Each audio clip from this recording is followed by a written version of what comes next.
আমারও একটা শখের মানুষ ছিল। আমিও একটা মানুষকে অসম্ভব পরিমাণ ভালোবাসতাম। আমি আমার সবটুকু ভালোবাসা উজাড় করে দিছিলাম ওর জন্য, কিন্তু সেও আজকে আমাকে ছেড়ে দিছে। সমস্যা নাই, হয়তো তার নিজের সুখের জন্যই সে আমাকে ছেড়ে দিছে, কিন্তু আমি এই জিনিসটা চাই সে যেন সবসময় সুখে থাকে। আরেকটা কথা বলি প্রিয়তমা, সত্যি আমি তোমাকে অনেক ভালোবাসতাম। তুমি দেখো, আমার চেয়ে ভালো পাইবা, কিন্তু আমার মতন তোমাকে কেউ ভালোবাসবে না। হয়তো আমার থেকে ভালো বেটার পাইবা, অনেক ভালো ছেলে পাইবা, টেকাওয়ালা পাইবা, কিন্তু আমার মতন ভালোবাসা আর আমার মতন কেউকে পাইবা না।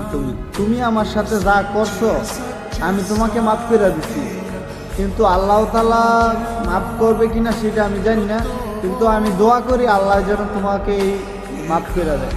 বন্ধু বান্ধবরাও বলতো যে সব মায়ারাই এক, কিন্তু আমি জোর গলায় বলতাম যে সব মায়ারা এক হয় না। আমার গার্লফ্রেন্ড আমাকে কখনো ছেড়ে যাবে না, কিন্তু এখন আমার বন্ধু বান্ধবরাই আমাকে নিয়ে দল করে।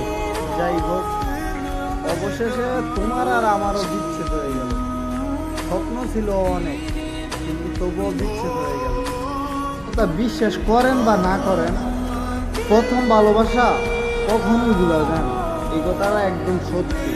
যে সত্যিকারের মন থেকে ভালোবাসে, প্রথম ভালোবাসা কখনোই ভুলা যায় না।